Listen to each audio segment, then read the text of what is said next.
Good evening and welcome. We're going to start here. If you could find your way to the seats, it's about 6:06, and once we start the program, it'll be about an hour and 15 minutes. It's so nice to be able to get together post-COVID. Not sure if having an event with alcohol, given the market's the brightest thing, but we did make sure we didn't have any sharp knives. Following the main presentation, my father, Wes Graves, Ash Heatwell, Doug Light, Jeff Linhart, and myself, Asa Graves, will be around to answer any questions, especially if you have them about the financial markets. We're really here tonight to discuss our experience with cybersecurity issues and working with Schwab's team, who really helped us understand how to protect ourselves, and their purpose tonight is to help you protect yourselves and work with us. So just real quickly, in case not everyone knows each other, where's my father, Wes Graves? Right in the middle. Doug Light in the back, for you who don't know him. Jeff Linhart is in the back. And if we don't have an opportunity to do it formally tonight, please grab us, and I really would love to talk to you all about a lot of the capabilities that Jeff has really brought to the firm, especially around taxation issues and whatnot. Angela and Kara, are they in here? They're in the back. You met them coming in. No surprise, they're the ones that actually get things done in our firm. So if you really need something, please go to them, because that's what we do. My wife, Kathleen, I saw come in here. She's somewhere. Kathy works with us. She helps with our compliance. So not only does she keep me in line at home, she does so at work. I can't get away from her. Jason Fink. There he is back there. Dr. Jason Fink, he is a finance professor at JMU, and he works with us and really helps Ash and I with the economic and investment profile of the firm. And Ash in the back, Ash is probably new to some of you, and we're actually going to have him kind of help close down so you can get to know him better and understand how he can work with you. But we'll kind of lead off that he has really helped us focus more on the bond side of the business, which is a big deal these days, as well as additional capabilities for working with you. So tonight we're pleased that we have the cybersecurity experts from Charles Schwab. That's your custodian. The custodian is the firm that's separate from us that actually holds your funds, and they control where they go in or out and control the trades. We work closely with Jessica, Adam, and Dino, and I'd like to introduce them real quickly. Jessica Kinley, she is our advocate, if you will, within Schwab. And she is, probably the best way to put it, is incredibly helpful with pushing through a lot of your special requests and needs, lower interest rates for things, et cetera. So a very important person, and you'll want to say hello to her. I'm going to do some quick intros with the two gentlemen standing in front of me, or to the side of me. And I'll let them tell you more about the specifics of their experience and jobs. But the gentleman to the right is Adam Mosely, and he's the National Managing Director of Technology Operations and Cybersecurity Consulting for Charles Schwab. Basically, he knows the plumbing of how this stuff works. And he has been with Schwab since 1997. Dino Bagataglia is a senior consultant for Schwab and a member of Schwab's technology consulting team. He has served in many roles throughout the tech industry and has been with Schwab since 2020. Of note, Dino's daughter is a freshman at JMU, and so he traveled down to Harrisburg twice in the past week, and he just told me he's coming back next Tuesday to get his daughter for fall break. So he's become quite a fan of the area. From a firm level, we've worked very closely with Adam and Dino over the last year or so, and we hold them in very high regard. So much that we're having this presentation professionally filmed. And we plan to post this to our website for clients that were unable to attend. To be clear, the audience will not be filmed, so don't hesitate to ask questions when we get to that part of the presentation. So about this time last year, we, meaning Graves Light, started to become more concerned about the increasing threats of ransomware, cyber leaks, etc.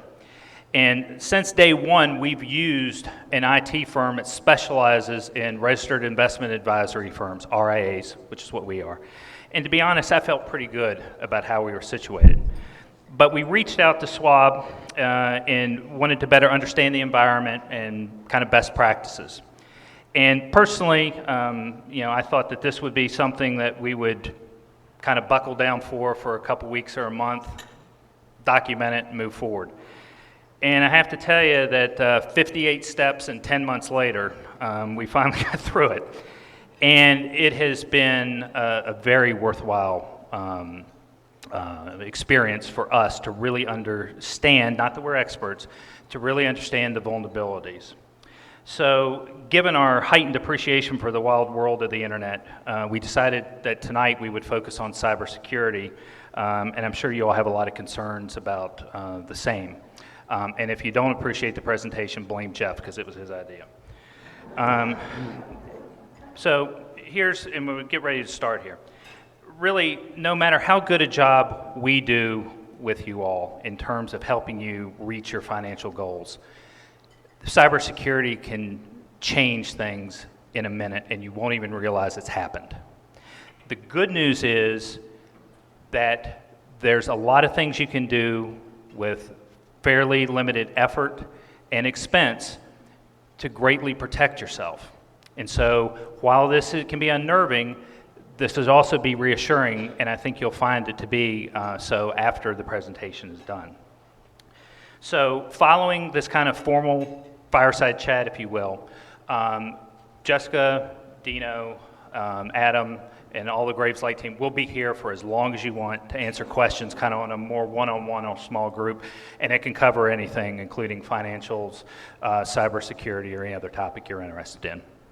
So with that, let's get started, gentlemen. And why don't you, Adam, start and give a more formal introduction of yourself. Asa, thank you. And you said something there at the very end that I really want this group to hold on to, and that is there is so much that you can do to better protect yourselves online. And our goals here are really straightforward tonight. We want to talk about those things. We want to help equip you with those things. We'll bring a little bit of awareness, but tonight is not about scaring you. There's plenty of that out there. This is about enabling, equipping you, giving you some ideas, things that we'll share and we'll talk about tonight based on your questions that I promise you can take home, you can implement. They're super easy, inexpensive if they cost anything at all. But that's what I hope all of you leave with tonight.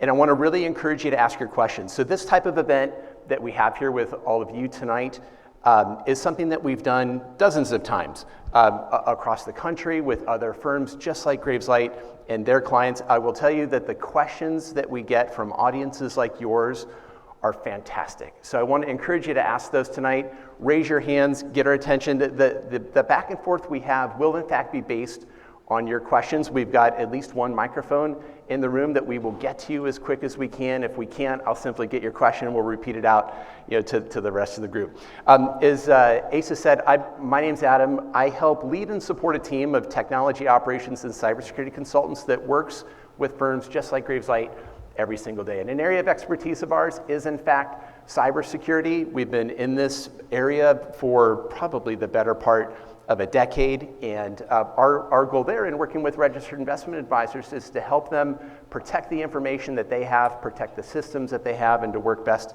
with folks just like you. So thank you very much, Asa and the rest of the team at Graves Light, for having us out in this beautiful setting, and we are very excited to get started with you tonight. Dino. Okay. Thank you, Adam. Again, my name is Dino Battaglia. I work for Adam. I'm one of his team members. Actually, Graves Light is one of my dedicated teams. I work with Jess with them, and we had the pleasure of working with you guys over the past year with all of your cybersecurity, all their cybersecurity work.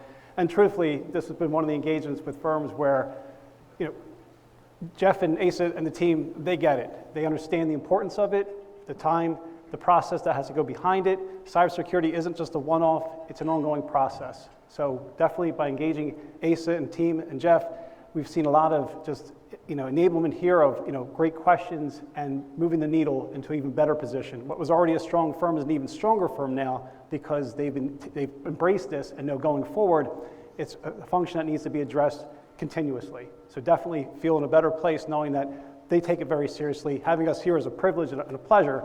And again, we're happy to answer any questions that you have. Just to give you a background on myself, I've been in financial services for almost 30 years. I've been in financial services technology for about 25 of those.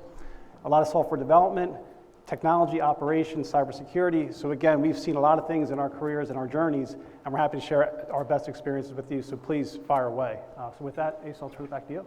All right. Gentlemen, so again, this is meant to be interactive.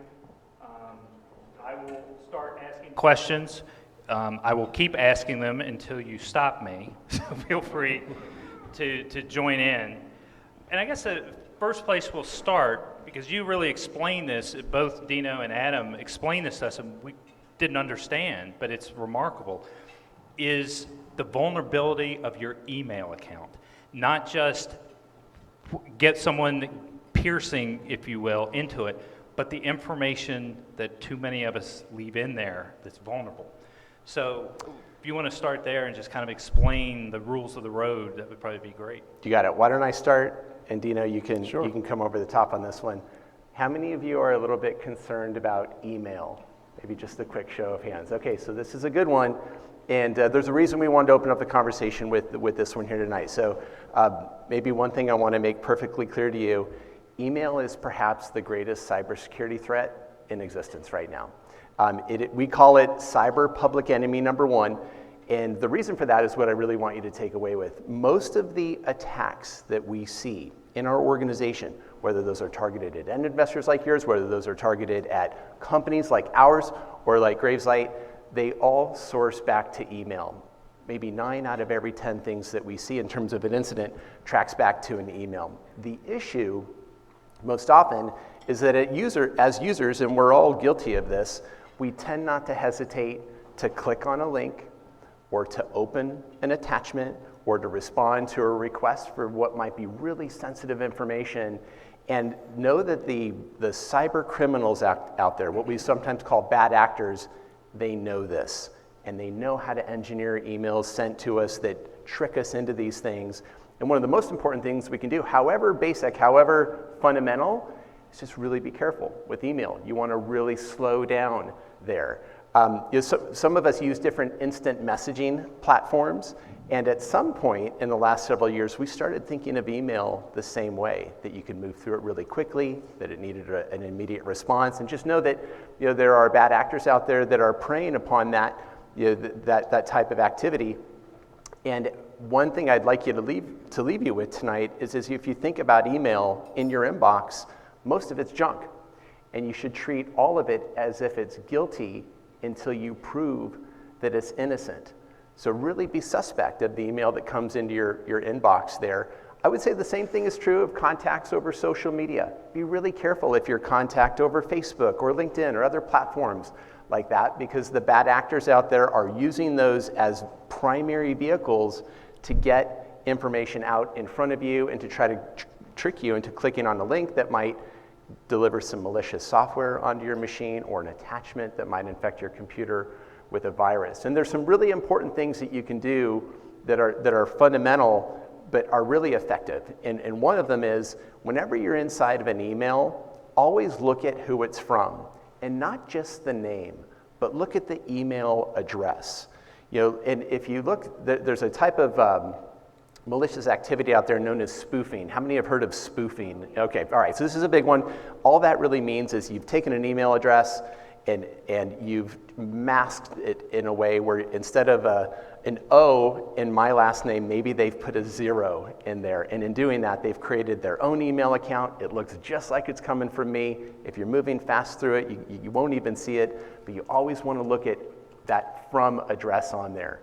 You want to be really careful with links. So if you're ever delivered a link in an email encouraging you to click on that link that would take you out to a website to then enter your information, you never want to do that. You want to close that email down.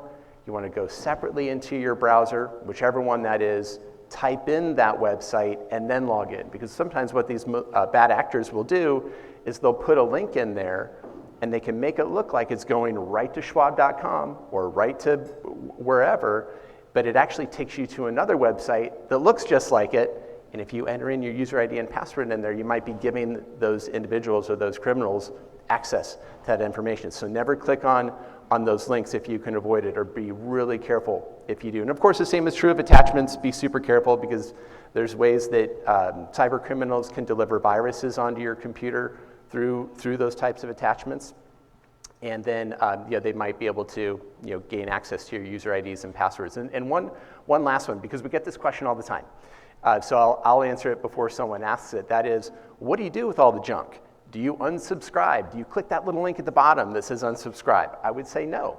Don't click that link at the bottom. You want to do something different that is actually just as easy. Take that email and drag it into a folder that's already in your email system. It's either called junk or it's called spam.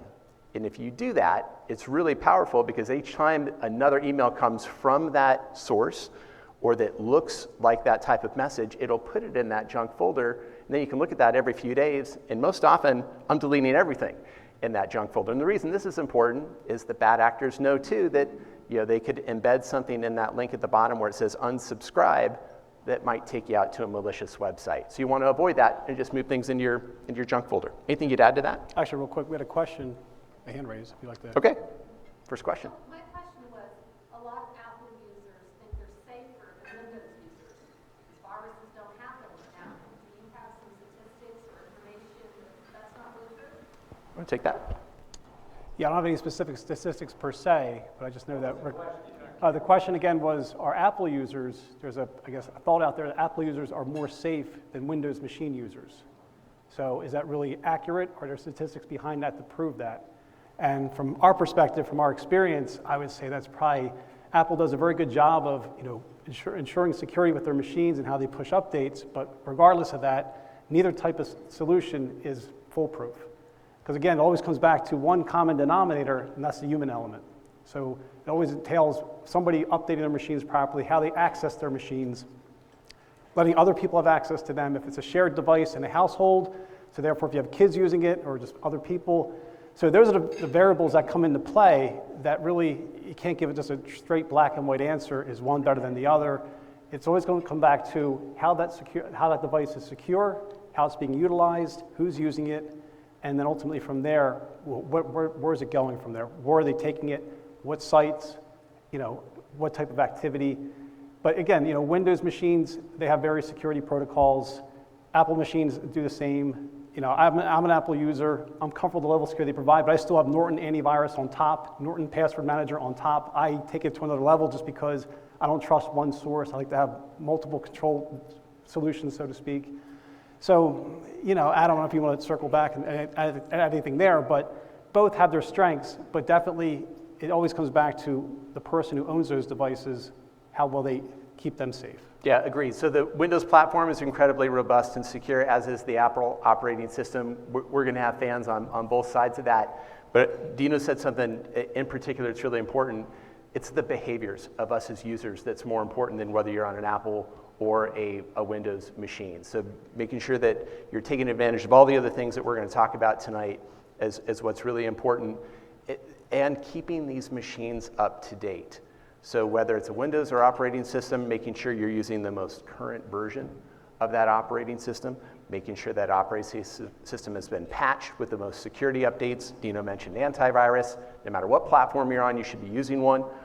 These are really inexpensive tools that also need to be kept updated. And those are just a few ways to protect the machine. So thank you very much for what is our first question tonight. Let's hear what might be another question from others in the room. A question and a comment. One of the, I worked for a local telecommunications company, and we had a situation where an unknown third party got into two of our employees' email, and was able to put a forward to this unknown party. And it was a real lesson for us, because we realized we were emailing each other with all these attachments, with all of this information, and as we went through all the stuff that these two employees had, it was mind-boggling. And so, we tried to say, stop emailing important stuff to each other, and so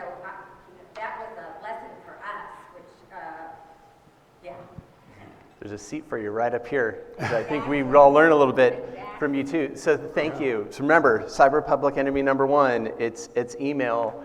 And yet the very thing that you described, ma'am, we've seen that too in our business. We've seen other companies impacted in that way. I really appreciate what you said of it's a really good idea to think carefully about what you're sending over email and to who.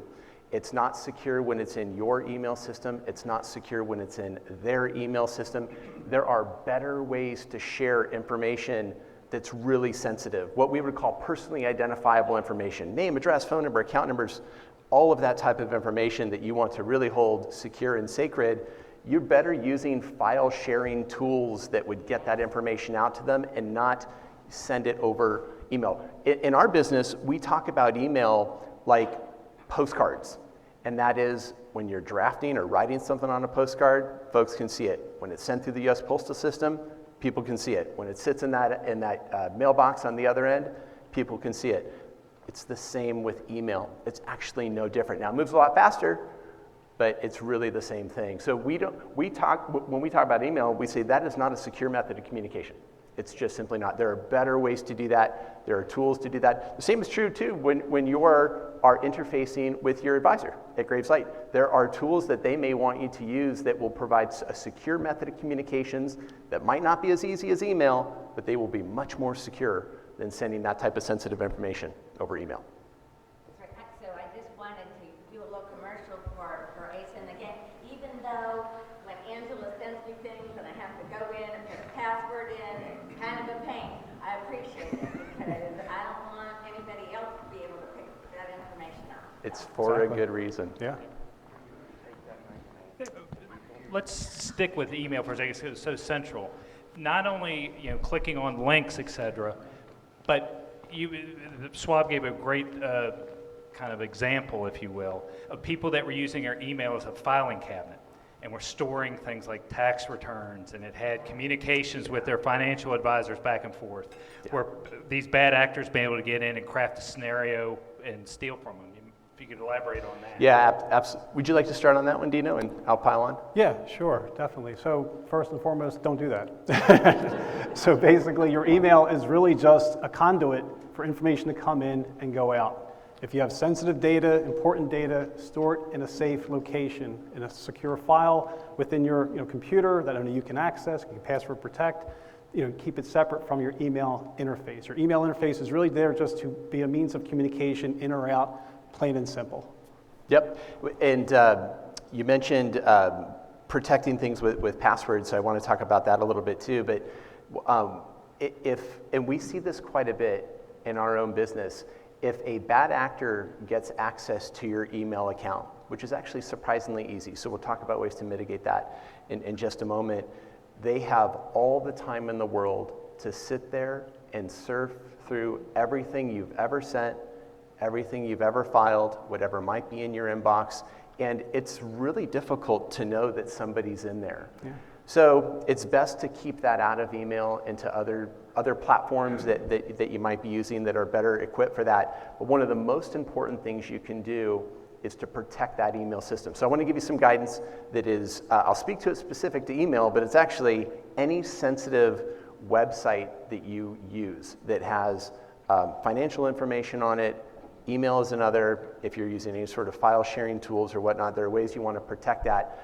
First and foremost, you want to be really cautious with your user IDs and passwords. Now, this might sound really basic to a lot of you, but it's one of the very best things you can do, and that is you don't want to reuse a password.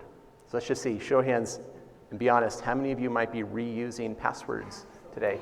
It's easy, right? It's easy, and passwords are so difficult to remember, and now all of us in the security space are telling you to make them longer and more complicated. So we'll talk about ways to manage that too, but with your passwords in particular, for these sensitive websites, those like we just mentioned, you want to make sure that they're unique, that you're not reusing them anywhere else. So let me explain to you why that's important. In the event your user ID or password is ever compromised, and by that I mean a bad actor gets a hold of it, here's what they do. They take that user ID and password and they plug it into a piece of technology that then goes and tries it in a matter of minutes, if not seconds, across dozens, if not hundreds of different websites and domains. This is called credential stuffing or credential replay is the name of the term in the information security space, and it tries to get in. And very often they do, and that's how they'll get into your email or get into other platforms that you might use. So you want to make sure that you're using a unique password there. Next is you want to make sure that you've enabled something called multi-factor or two-factor authentication. How many know what I'm talking about here? Okay, this is really important. It's one of the most important things you could do in terms of protecting the websites that you use and your access to them. And that means in addition to your user ID and in addition to your password, you've enabled a security setting on each of these platforms, and you usually can find it right under the security settings on each of these platforms, and it's called multi-factor authentication. What it does is it requires something else to get in addition to your user ID and password. That might be a text that it's sending you. It might be a code that's generated from an application on your smartphone. But these things make it nearly impossible, not impossible, but nearly impossible for somebody to get in who has your user ID and password. So make that one of the things that you do. This is free, there's no cost. We have this at Schwab. I guarantee you, any of you using email accounts, you have this there and others. Yes, ma'am. Yeah, and I have that on a number of things because our IT team makes me, and some of the other,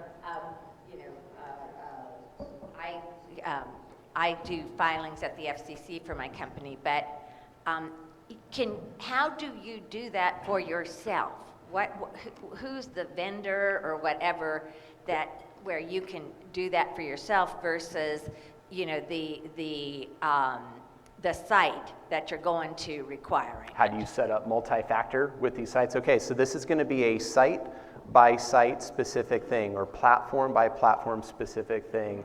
You go into that provider's security settings. So for example, those of you with accounts at Schwab, you can go into the security area on schwab.com or schwaballiance.com and you'll have the ability to enable this. The same will be true of your email platform. And they're going to look different based on the different platforms. And that's often the thing that says, not right now, I'll do it later. That's a good point. Yeah, you don't want to do this one later. I want to do it now. Go ahead and take advantage of it now. But it's sometimes we'll go so far as to say if you're not taking advantage of this technology, that might be considered reckless behavior in terms of transacting business online and over the internet. It's really, really that important. Now, I've talked about the importance of unique passwords. We've talked about the importance of multi-factor authentication. You also want your passwords to be longer in nature. This is important, and they're going to be a little more difficult to remember, but I'm going to ask Dino to talk about password managers in just a minute because that's a question that we get from time to time. But you should think carefully about the length of your passwords. They should now be somewhere between 10 and 12 or maybe even 15 characters in length. And I know that's difficult, but if you think of them a little less of a password and maybe more of a passphrase, which just could be a few words that are meaningful to you, easy for you to remember, but difficult for others to guess, you can bring together those words and you'd be surprised. You can very quickly create a longer passphrase that really makes the security of your account that much better. So one of the questions we'll get all the time is, okay, if passwords are now longer, if now they're unique, that means there's more of them. How in the world do you keep track of them? How many have questions about using a password manager in the room? Anyone? Okay, so I'll ask Dino to talk a little bit about that. Yeah, well, actually, first off, before we have questions, is anyone currently using a password manager in the room? So mine is a little Post-it. Yeah. So you have the analog model then. Okay. Yeah, so definitely, with regards to password managers, they're a nice solution that's really come into effect within the past few years that really alleviates a lot of angst for users, mainly because instead of trying to continuously think of more sophisticated, longer, how to figure out to take my dog, my car, the year I was married and combine it into something that makes sense that I'll remember 6 months from now when I go back to the site for, whatever, that now it's just simply, you have a device, a software solution that you basically identify the websites you're going to be utilizing, creates passwords for them, and then basically you just have one password, you access to that solution alone, and you're good to go. So something that we definitely recommend folks to look into, especially if they have multiple sites that they do commerce with, retail with, anything with, because it's amazing these days. I guess let me ask a quick question. Does anyone here not have an Amazon account? But 10 years ago, did you have an Amazon account? So the point is that we've so become accustomed to doing everything online, whether it's ordering out food, buying clothes, buying a car, anything, interfacing with our advisors, you name it, that sites are going to require different levels of security, passwords. I just recently, the other night, wired some money from my bank. I was actually very impressed with the fact that they asked me multiple times to enter in a code through each sequence of the transaction. And this was new for me, but it was great because they not only asked me to do that, then they called me to make sure it was me doing the transaction. And I thought this is impressive because we hear too many stories of identity theft, identity fraud, and bad things, a lot of money moving and not being able to be recovered. So again, not to deviate there, but with regards to password managers, initially, I'd say the first ground level approach to securing your sites that you're going to go to, your devices, by having a centralized location where a mini brain, if you want to call it, is really controlling the passwords for you, and all you have to do is just make certain that you have access to that, and you're good to go. Yeah, let me share some things to think about as you think about moving into a password manager. So first I want to acknowledge it is a leap of faith. I think we all used a version of what was explained of a Post-it note, or maybe we had an Excel file that had our passwords in it. And I personally came to the conclusion that there are companies out there that are better at organizing and protecting this data than I am on my own. And that's what led me to embracing a password manager. I also was really careful about the type of password manager that I used. I like using solutions that are wildly popular. That means that they have a lot of users out there. So as you're looking out on the app stores, I'm looking for those that have been adopted by millions of people and that are very highly rated. And you want to pay for this technology too. It's not uncommon to pay a few dollars a month for a good password manager, and you want to be thinking about that. I'd stay away from anything that's free. We want companies to be reinvesting in their business and securing this information, but they can be very powerful tools. And I'll tell you, I don't know many of my passwords anymore. I simply don't. They're kept in these tools. Those tools required me to use computers that I own and I control, and it makes it really easy to populate those passwords in the different websites that I go to. And I don't even know my Schwab password anymore. And actually took comfort in that. So it's if I don't know it, it's going to be that much more difficult for someone else to know too. Was there a question, sir? Really a comment. I use Norton Suite as a password manager, but one of the things you haven't mentioned is they have a password generator in there that gives you passwords that you could never remember, but it's for everything except the password manager, it's very secure. Now, the key part is having something for your Norton password manager that you can remember and that is difficult and long and all that. Let's talk about that. Those were great points there. So yes, one of the benefits of these types of tools is it gets you out of the position of having to create your own passwords. You hit a button and it generates one for you, and it can make them 15 characters in length with dashes and symbols and things like that, and you don't even have to think about it anymore. It stores it, it secures it, and then it can populate it into the different websites that you're going to. These tools can also let you know if any of the websites that you visit have been compromised. There's some nice alerts that come in there too. These can be shared with others in your family if you wanted to do such a thing. So there are several benefits like that, but one of the most important things that you mentioned, sir, was now that you've got all your passwords in this tool, you better really protect that. You better be careful. We better turn on multi-factor authentication there. And some of us that use these tools, I use one, I have a past sentence that I use. It's a full sentence that I use to type into this. It's easy for me to remember. It's impossible for anyone else to guess. I can't even tell you how many characters it is because it's actually a short sentence. But you do want to be careful, with that. And but they're great tools in that way. I'm curious. We did see a couple hands come up of those that use these tools. Can you maybe just shout out the solutions that you're using today for a password manager? LastPass. Great. LastPass and Norton. Okay. All right. There we go. That's the one that I use. Thank you very much. Any Dashlane users out there? Okay, so there you go, folks. Those are the top three: LastPass, Dashlane, and the number one, and password, 1Password. Those are three of the most highly rated ones. I've actually used all three, believe it or not. Sometimes I take an interest in this sort of thing. I like to see how they're different from one another. They're all very similar. They're all very good. They all have the capability to be shared across a family of individuals, and they're powerful solutions. But as you said, sir, we want to be very careful about how we're protecting that information. Yes, sir. Is there a password manager that has an affinity for a cell phone versus a computer platform? Is the app better on the phone than it is the platform? Oh, I don't know, as far as... I'll take Yeah, it. As far as Yeah. functionality No. and ease of use Not on at the all. phone, Yeah. that type thing. Yeah, so it's a very good question. Do some of these work better on a smartphone versus a computer? The beauty of all the platforms that we just described, they work equally well on an iPhone, an Android, a Windows machine, a Mac machine. That's the real benefit of that type of technology is they're designed to work across different platforms, whereas some of us might be using or saving our passwords inside of the browser in Windows. Some of you might be saving it to iCloud Keychain on your Mac. That's not terrible either. Those are great solutions, but they limit you to that particular platform. The benefit of the solutions that we provide, or that we just mentioned, is they actually can be shared across all of those different operating systems and device platforms. Yes, sir. So you mentioned, paying for them and stuff.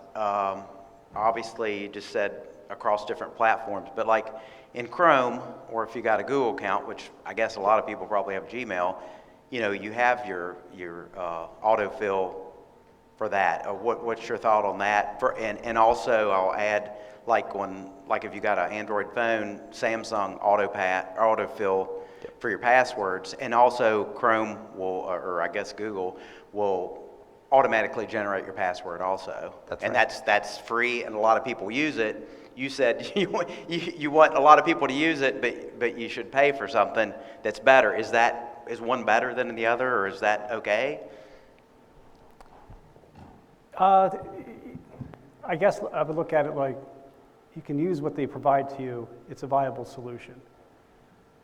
Depending, though, on what its limitations are, you might be better off purchasing something that you can encompass anything that you're going to apply it to. Like, for example, I don't have a Google account anymore. Google got hacked a little while back, and I had some issues with that. So I got rid of that account, and I don't really do anything with Google any longer. I have Comcast as my internet provider. Comcast started providing me with Norton for free as a trial, so I tried it, and I enjoyed it so much that I actually bought it and then applied it to my devices, my laptops, my Mac machine, our phones, and I feel like I have control over how I'm utilizing the solution. So for me, I'm willing to pay the premium of implementing a piece of software or solution, so to speak, because I know how I'm going to apply it to the devices and the members of my household that will be using those devices. Again, I don't think there's anything wrong with the solutions that Google, even Apple provides as their base, password type generate password things. I just like knowing that I'm working with a singular source, and if I change that source, I change that source, versus if Google decides to do something different, or Apple, or whatever, I don't feel like I have much control. And that's just me, but I tend to lean more on having the control side of things, because this way then I can dictate what I want to apply a service to versus having somebody else dictate terms to me. Yeah, and I don't disagree at all that there's something I do prefer about the password managers versus saving them in the browser. And really two things. One, I like how they work across different platforms better and devices better, and I like the experience and interface better when using one of these password managers. But I too save passwords to my own browser, but that requires me to be really good about how I protect that individual machine. So I'm going to be okay with that. I'm not going to recommend against doing that, but really be sure that you've got that operating system updated, your antivirus updated, you've secured that your own machine with a user ID and password. I might even suggest you turn on encryption on that machine. You can do, if those of you running Windows machines, you can do that by selecting something called BitLocker, which is your security settings in Windows. It's called File Vault for those of you that are using Mac machines. This doesn't cost anything, you just need to turn it on. But I would make sure that I put all of those other protection measures in place, in addition to the more behavior-related things that we mentioned about being careful around email, links, attachments, and so on. So long as you're doing all of that, I actually feel really good about using these tools that are within the browser there that you mentioned. Let me take a second just here. So we're about 30 minutes in, and I just turned 53, so I now appreciate when you get to a certain age that sitting down for long periods of time can be difficult. Do we want to take a 5-minute break, or do you want to just go ahead and push on? Anybody have any thoughts one way or another? All right, let's push on. All right. Before we go, one thing I just want to circle back that they really impressed upon us is that with the multi-factor is great, but you will never have Schwab or really any other financial institution that someone will call you, purport to be from that organization, say, I need you to give me the multi-factor code. As soon as they do that, you're being hacked. Don't ever do that. The other thing with email is if they get in, they can learn your life. And one of the examples they gave us is that there were emails going back and forth between a client and an advisor, and the client was building a house. And right on a Friday, an email came in, oh, Bob, I'm going to the house. I'm going to be out of town for a while, but this new sub needs to be paid today. Please wire $100,000 to this number. And it was a hack. But the advisor, it was language. The crook knew exactly what was going on. So what they've impressed on us, because you probably don't think we're the brightest bulbs in the world, but there's a reason for this, is we're going old school, and we're going to call you. If you send an email request in for funds, you will get a call from one of us. It's not to be difficult. It's to touch base and try to head that issue off. No, That's great. No, I actually really appreciate you mentioning that. I'll add one thing. We actually make the advisory firm commit to us that they have in fact call you. They have to consent that conversation actually happened, and not just over email, but there was an actual and physical conversation there, and we require that. Talk a little bit about, since you're talking about file password or password managers, talk a little bit about the whole notion of people with their cell phones leaving their apps on and open all the time so that when they thumbprint or facial recognition into their phone, everything's already running and it's bypassed their file manager. Talk about the dangers of that and why that's really something to think about. you want to take or Sure. What you want? well, you start this All one. right, I'll take it. So there's a couple really important things I want to mention ahead of answering your question. And one is, for those of you using smartphones of any type, it's really important that you have that setting enabled that requires you to authenticate into that device. So before we even get to this question, it's really important that your phone either requires you to use a thumbprint, face recognition, or a 4 or 6 digit code, whatever that is. And it should be a code that isn't one of the obvious ones, right? It should be 1, 2, 3, 4, 5, 6, or all zeros, because those are very common, and anyone knows if they pick up your phone that they're going to try that. So it's really important to do that. When you have those types of settings enabled where it requires that authentication, what's behind that is actually very well protected. So I can't emphasize that enough. I'll tell you, for the devices that Schwab equips Dino and I with, and Jessica too, we don't even have a choice in the matter. I mean, it's enforced that we're using a PIN or our face recognition to get into those devices, or our user IDs and passwords and multi-factor. It is important to your question, sir, that you are closing apps as you're done with them. The benefit of doing that is it terminates that connection.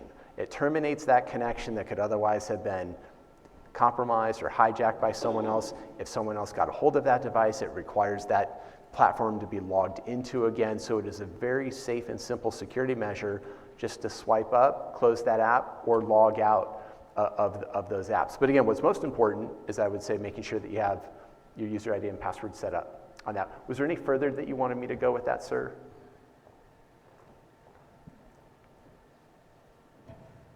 I've dealt with a lot of kids and young people. This is something that I did before I retired. And yes, a lot of people leave their phones open. So what you just said is extremely important. But a lot of people too have a pass number that is their street address, house number, or their birth date, or anybody that has any knowledge of you or your personal person in your proximity can get into your phone just by trying that. Something as simple as using the same pattern, and when you look at the phone, you can look at it in the light and see what numbers they always click on to get into the phone. But with young people, so many young people have no fear, and they leave everything running. My brother's son was in a bar, had his phone on, he was in it, put it down, turned away, looked back, and the phone was gone. And because his apps were auto login on everything, every single app he had was hacked. All the $15,000 taken out of an account. Of course, the bank, the insurance did it. But the point is, stuff that's auto on and autofill, real careful about autofill. But anyway, I just wanted to mention that because that's just an ongoing thing for all of us, is stuff that's left open, be it on a desk at work and going to the bathroom and leaving something on, or your phone, which all of us have that phone, and so many of us are too lazy to log in every time, and we leave everything automatically on. Thank you, sir. Those are great comments, great best practices. Another one over here. Just want to ask a little about, it seems a lot of these people are experts at manipulating human emotions. At my company, about every 2 months, we have to send something that says, no officer of this company is going to email you or text you and tell you to buy gift cards, But still, we've had employees that go out and buy, it just is, and the first of those I remember, I'm in London and I lost my passport, please help me. But people continue to fall for that, and it's tragic. Let me go a step further. Thank you for that. So a couple things I didn't mention. I mentioned what I do for the firm and the team that I lead and support. I'm also a spokesperson for the Schwab Advisor Services Organization on the topic of cybersecurity. I sit on an internal corporate level advisory board for cybersecurity awareness. And ma'am, the very thing that you just described happened to my own mother. She got a virus that popped up on her computer, and she was encouraged to go get gift cards at the store. And this actually happened. The actual good news is the loss was only like $500. But it was terrible. And I said, Mom, why didn't you call me? Do you not understand what I do for the company here? How does it, by the way, we can't ever talk about this, Mom. No one can know about this. But this really happened. I'm so glad that you brought it up. It happens on a daily basis. We see vulnerable investors targeted in our business on a daily basis. We have an entire business unit at Schwab that does nothing but chase down and try to resolve vulnerable investors that we've seen taken advantage of, with examples like this, with romance schemes, with real estate schemes. And one of the most important things that you can do within your family is just start a conversation and bring some awareness about this. So now my mother and I, we have an agreement, and that is, Mom, if you ever get anything like that via email, you just pick up the phone and call me, and we'll talk about it. And by the way, most of the time, if you delete it, if it's important, it'll come back. Like, there's more risk in taking that action than there is deleting that email or just closing down that computer. But that's maybe one of the most important things I want to encourage is, one, talk to others in your family, get that conversation going, bring some awareness that these things are happening. But also, two, the most powerful tool that you have at your disposal when we're talking about cybersecurity isn't all of this fancy technology, it's your instinct. It's a fact. And if you think back to any time you or anyone in your family has ever been compromised with some sort of cybersecurity threat, there was something that you felt. Something wasn't right. Just listen to that instinct. It is, in fact, your most powerful tool. One of the things that you mentioned is that these bad actors, they're becoming so good at preying upon our sensitivities, our emotions, our sense of urgency. And this is called social engineering. It's a widely known term, but there are experts in this business of social engineering that know exactly what buttons to press with each and every one of you to get you to take some sort of action. And we see this all the time. So again, listen to your instinct, know that that's out there. Know that the bad actors are so good these days, it's no longer There was a time, maybe almost 10 years ago, we would see the types of fraud attempts in our business, and they were almost laughable. You could spot them a mile away. Yeah. Oh, sure. Yeah.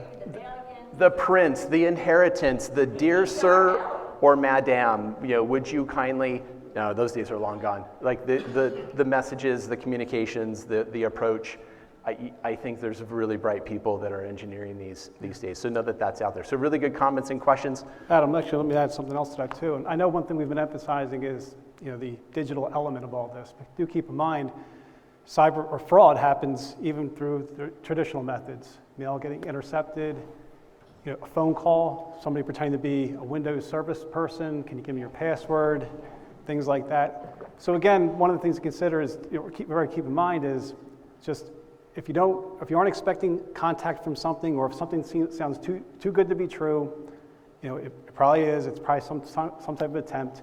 Myself personally, though I've not had to deal with this, my mother, who's 84, my father passed away a few years ago, so now it's just my mom.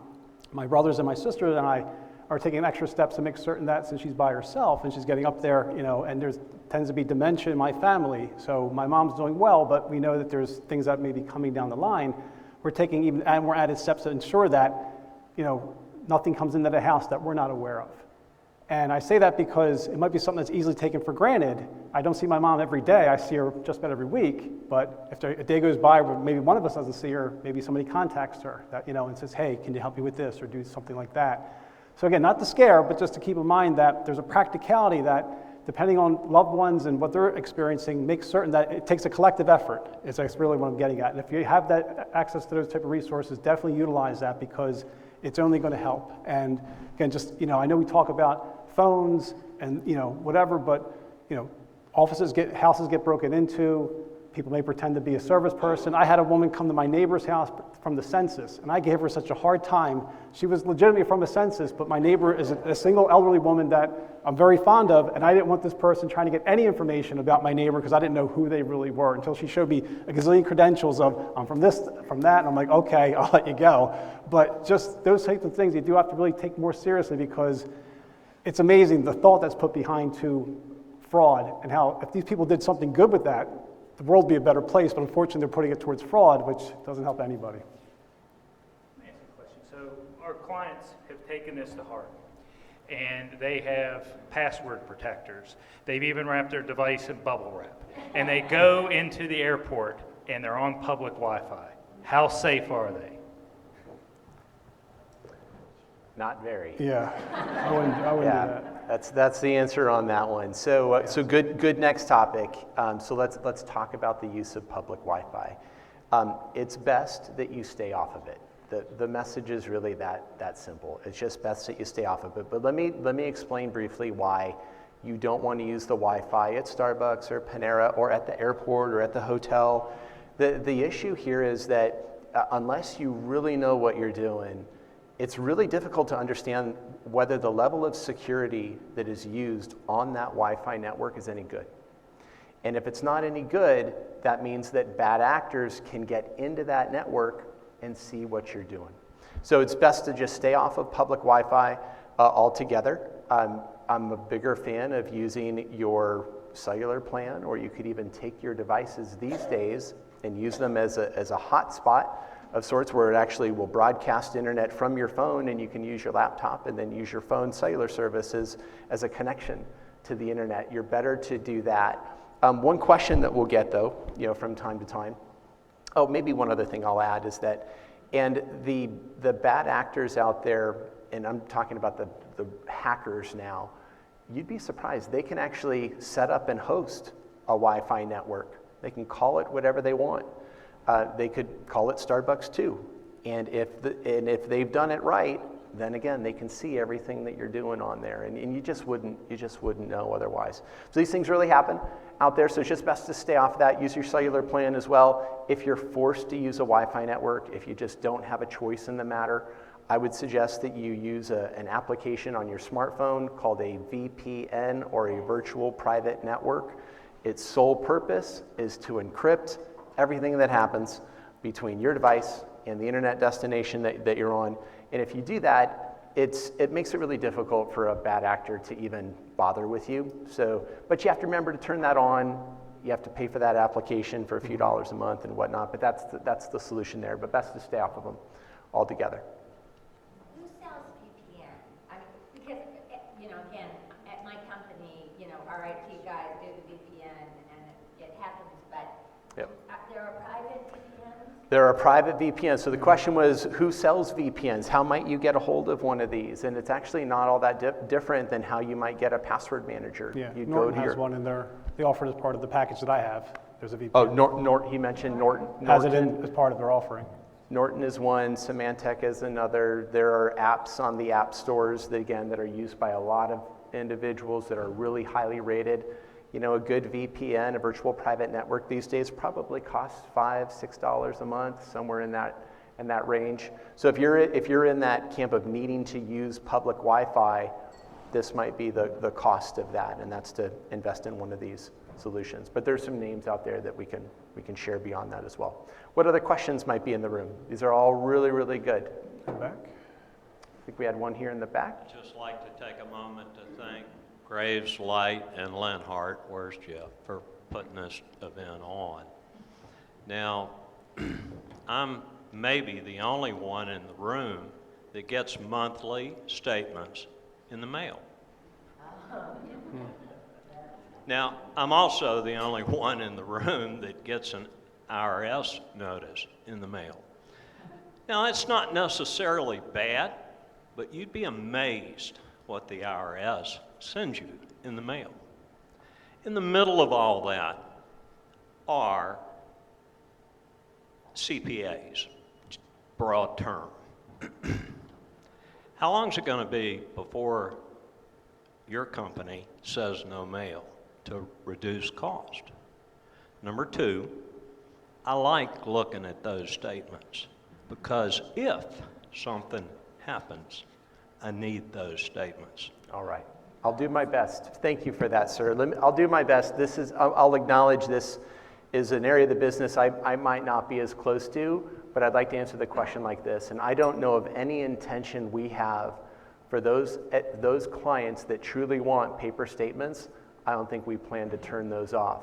We would like to treat them as an exception because we spend an enormous amount of money sending paper to people who don't really want it or need it. So those that do, we want them to have it, but those that don't, that could rely on our electronic platforms or are more comfortable with that, we'd like to encourage them to make that happen. But so we're clear, I'm not aware of any intention we have to shut that down. And I've already lost track of what was your second question. Did you happen to get that? No. What was the part two on that, sir?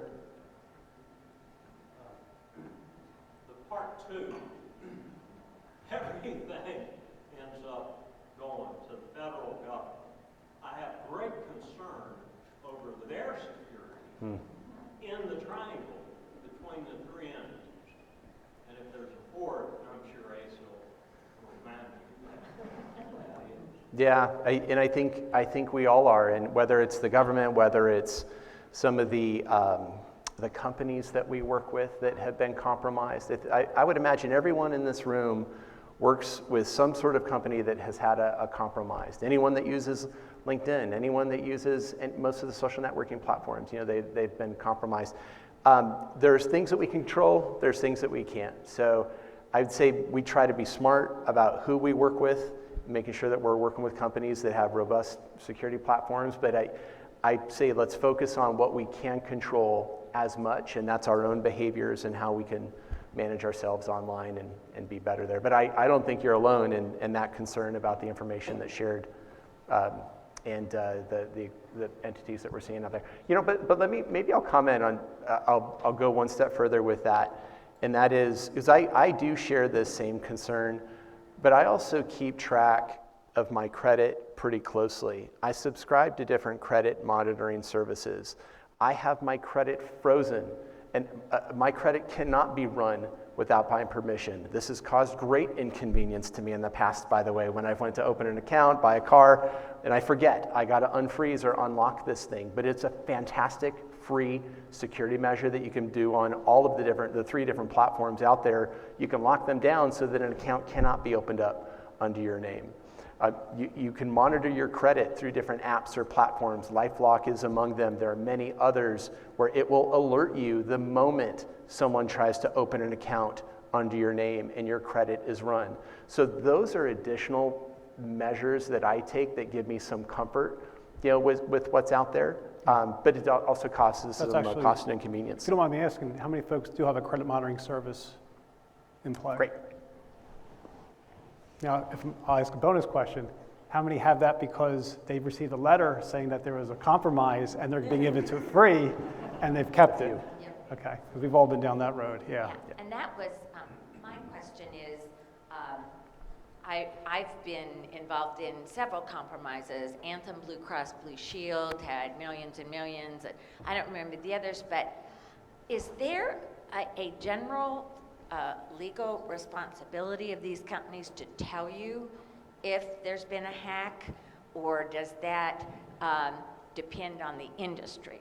Like, for instance, telecommunications, we have FCC requirements to tell our customers if it happened, but I'm just wondering, do all companies have this disclosure responsibility, or just some?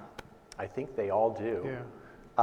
I do believe, though, it varies state by state. And I don't know that I've seen one yet that I've considered to be timely. I remember when I was notified, and it was of an event that was a couple of years ago. I thought, well, that would have been really good to know, in the moment. So, but I do think all are required, to notify on that. Some of the most notorious are actually health systems. I've seen the most breaches there. The first was actually when my daughter was born. She had just an issue with her heart, which she had nothing serious, but we had to go to a hospital in Delaware. I'm from suburban Philadelphia. So we dealt with this hospital just one time, and that was it. Everything was fine. Then about maybe not even less than 8 months later, we get a letter that our records were compromised. And it's like, really? Like, we barely even had any contact with this. But they had Social Security numbers, all of our information, because again, we had to go provide to them. And we wound up having to get credit monitoring protection and so forth and so on. So again, just keep in mind too, any industry is vulnerable. I had just seen recently that Children's Hospital of Boston an attack was thwarted by the federal government because the Iranian government was behind this attack in trying to get information. And that's probably what the next level is going to be. As the world keeps turning, as we're seeing with events in Europe and so forth, we're probably going to see more government-sponsored cyber threats because it's a new means of inflicting pain on countries that may not align with other countries and so forth. So, and these hackers will get sponsorship through these governments that if they don't hack their own government, their own country, the government will kind of look away and let them do whatever they want. So again, the arena is changing, just to keep that in mind, because all it's going to mean to us is more noise, more sophistication, and we have to be more vigilant. So. I think the last letter I got was from the Harvard University Foundation that they'd had a hack, and I just thought, what a nightmare. And I think about, the Blue Ridge Community College Foundation or the JMU Foundation, how important it is for institutions like that to take all of the precautions they can, because that's a tough letter to get. Oh, it's a terrible situation altogether. Yes, sir.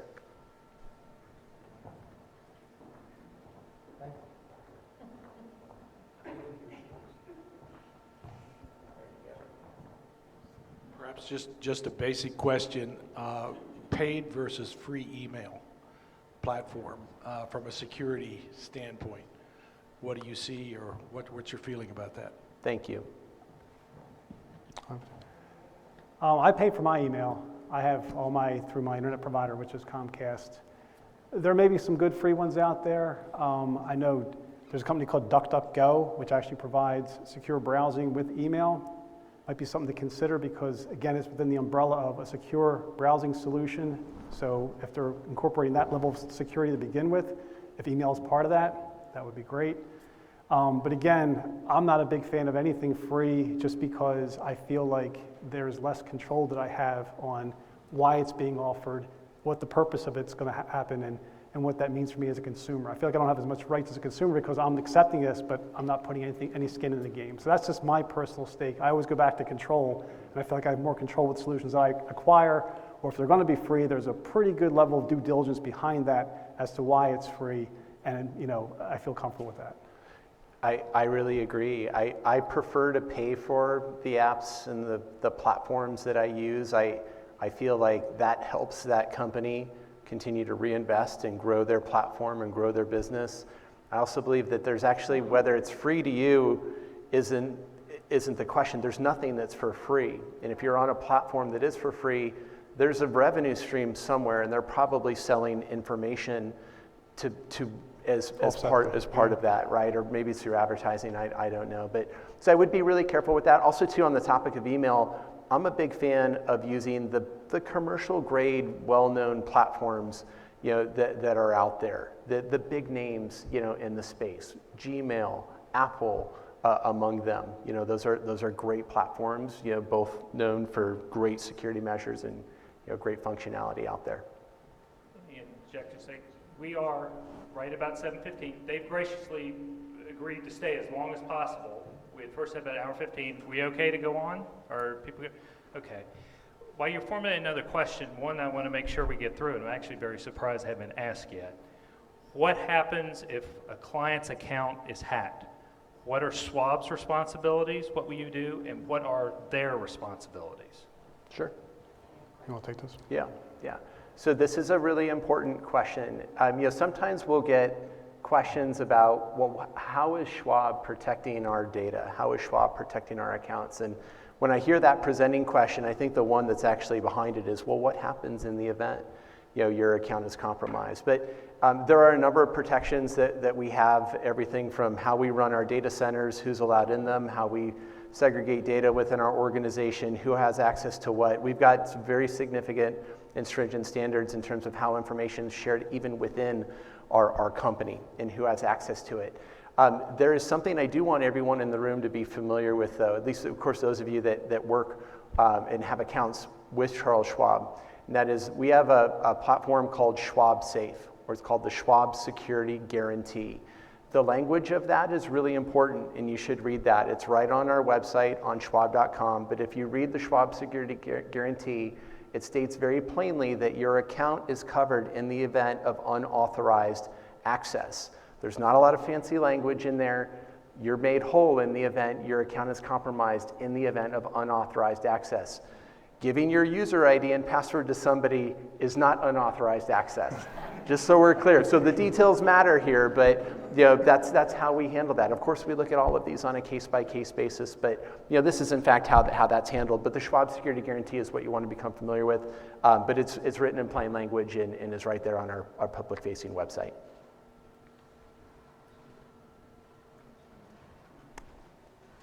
Do you want to talk about the importance of changing emails every once in a while? The importance of changing emails every once in a while, not keeping it the same for 20 years.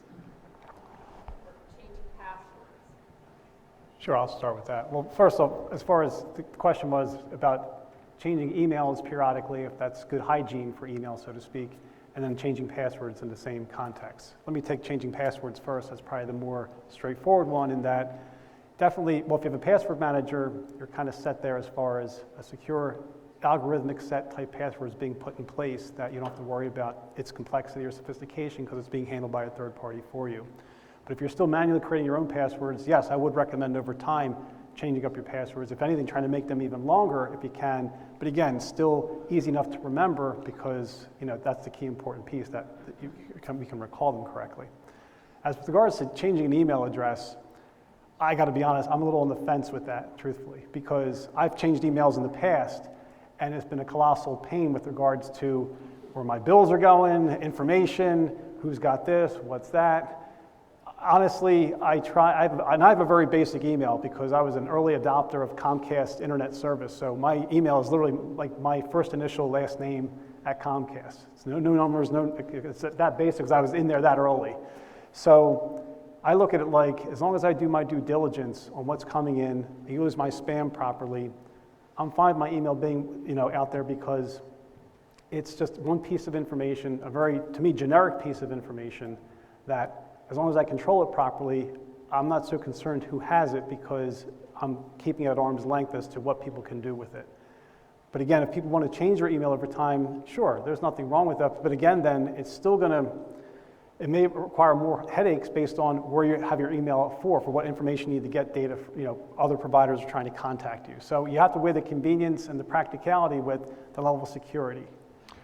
Yeah, I don't change my email. I've been using the same one. And I want to be careful not to overwhelm with a lot of technical and ideas, but there are ways you can create an alias email account too, where it still channels everything to the same email, but you have another email address off to the side. What's interesting though about passwords is we used to talk a lot about the importance of a change frequency. That was actually one of the main things. You'll notice tonight we talked about two things. We talked about the length of them and the uniqueness of them, and we stopped there. We used to talk about complexity. We used to talk about change frequency, and we don't anymore because sometimes changing a password can create some bad behaviors.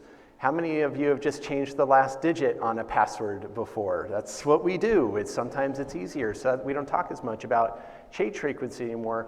But if you're using a long password, if you're using a unique password, if you're using multi-factor authentication, you actually don't need to worry as much about how often you change it. In fact, I might say the only time you need to change it is if you think something went wrong. So if you think someone might be in that account, you think you might have been compromised, yes, that's step number one, is change that account. In fact, I'm going to go a step further with this one. At some point, you might encounter an incident. At some point, your identity might be compromised. At some point, one of your online accounts, might be compromised. What do you do? There are a series of steps and a protocol that you should follow in the event that happens. Number one, you should call your advisor right away. Your advisor has an immediate line into us. We can lock down accounts, we can put on flags, we can look for things, we can help secure the situation, we can equip Graveslight with a series of steps to equip you with. In fact, they already have it at the ready, but it's things that you can do in the event your account is compromised. But it's the very things that we're talking about here. It's changing your passwords, it's looking at your credit, maybe put it on a credit freeze, looking at other entities and whatnot. But those are things that you want to be thinking about and ready for. Good question. Right. So just to emphasize that, if we think we've done something stupid, clicked on something or whatever, we should call Graveslight. What should you do if you suddenly realize, oh boy, I don't think, I think I did something dumb? Yeah, so we actually need to look into the individual scenarios differently, but let's say I clicked on something and maybe logged into an account that I wouldn't have wanted, that I shouldn't have, I'd be changing the password, on that account. If I clicked on something and I thought I installed some malicious software onto that machine, a virus of some sort, I'd be closing down that machine, I'd be getting that computer taken care of. So these aren't necessarily things that you need to involve Graveslight in. I'm talking about things that happen in your financial account you want to alert them to. Yeah, I think you want to look at the individual scenario there, but if you think you had a virus on that machine, I'd stop using that machine. There are some viruses out there that their sole purpose is to just look at the websites you're going to and the keystrokes that you're plugging into them and send that information overseas. So you want to be careful about what you do on that computer. But I'd say raise your hand, ask for help. That's like one of the most important things you can do. Some of you have children in the room. They're probably really good at navigating this sort of thing. Like ask for help, and you'd be surprised. I could add one thing to that. If you've been hacked, even though it's your financial account, call us. Let us know, because we don't want to sound big brotherish, but we watch every transaction that goes out of the firm each day. That's part of our protocol. And if you've let us know that you might have an issue and we see something, we're going to react that much quicker. And we unfortunately have worked with Schwab to lock down some accounts, so we know the drill. So please call us. All of that time I thought Angela really liked me. I called her. She loves you. She doesn't like you. But we do appreciate that you guys call to make sure. And time is of the essence on these things. If money leaves our organization by way of a fraudulent wire, those first 24 hours are critical. Sometimes we can grab it back out of the system. Sometimes we can grab some of it back or all of it back. But once 24 hours eclipse, it's about gone, especially if it's going overseas and whatnot. So letting us know quickly, that will never be an error. Like, you're better to lean into that, let us know faster than, because there's greater risk in waiting. Tell you what, I want to introduce Ash here just to make sure that everybody gets to meet him.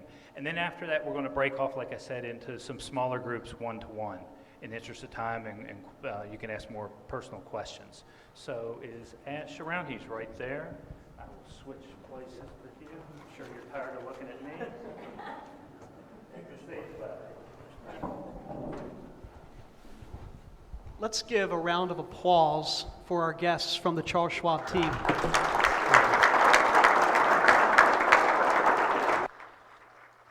So internally, we take the approach that cybersecurity vetting is ultimately an ongoing process. It requires continuous education. So yeah, plenty to learn, an endless amount to learn actually. So Adam, Dino, Jessica, thank you for being with us this evening and taking us through these invaluable insights as to how we can better equip ourselves for an increasingly cybersecurity world. Again, a small housekeeping note. After my comments, this will wrap up the formal part for this evening's event, although we and the members of the Schwab team will be sticking around for a little while and looking over at the wine bar. There's a couple unopened bottles, so take your time. We'll be here, and we're happy to chat. So I'm thrilled to be up here this evening as the newest member of the Graveslight Lenhart team. In the spirit of having returned to the Valley, having lived in London for a number of years, I often like to take a more Churchillian approach in speaking forums, which can mean many things. To spoil suspense, this does not mean sitting in a bathtub and sipping scotch, as lovely as that sounds, but rather speaking to three things: myself, the firm, and you. So a very brief bio on Ash. I grew up here in the Valley on a dairy farm on the west side of Mole Hill, and I always had a very strong interest in investing. And growing up, I would often come in from the morning milkings, and as one would presumably do, the first thing I would do is flip to the back of the daily news record where one can muse through the various stock listings. And at a young age, that world just fascinated me, and that fascination ultimately grew into action. After graduating from Virginia Tech, I moved to New York City, which is where I started my career. I lived there for 4 years, initially doing investment banking on the mergers and acquisitions desk at a large bank up there. And from that role, I transitioned into fixed income money management. My role was principally in selecting assets, constructing and managing portfolios, which were mostly on behalf of institutional clients around the world. So think sovereign wealth funds, think the excess cash that was on Apple's balance sheet. We would have worked with them as well. And from this role, I relocated from our offices in New York to London in order to grow out the company's global footprint. So I lived there for 6 years. And while being away all this time, believe it or not, I always wanted to live in the Shenandoah Valley. And fortunately for me, so did my wife Amy. She's here tonight. She also grew up on a dairy farm. And I often like to say that we were two country bumpkins well past our metropolitan expiry date. So we would have moved here 2 years ago.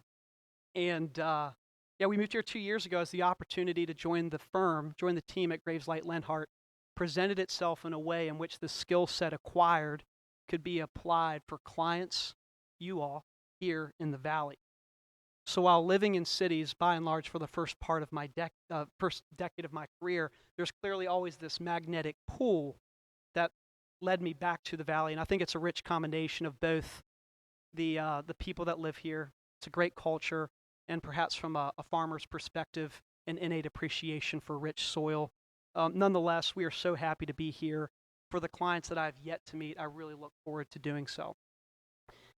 Having joined the firm 20 months ago, I did want to offer some perspective from perhaps a newer set of eyes, which I hope will be useful as the return for my wife and I and our family to move to the Valley. It was a big decision for us. And it ultimately underscores the uniqueness that I see in our firm. There's a beautiful quote from former President Woodrow Wilson, which I love to plagiarize. It goes, "I use not only all the brains I have, but all that I can borrow." We live in a world in which there are no one-size-fits-all solutions in our various walks. In wealth management, each client is unique and carries complexities. which need to be addressed. Ultimately, whether it's managing and constructing your portfolio, help in structuring a business sale, reviewing your estate, tax analysis, the list goes on, and there's a need.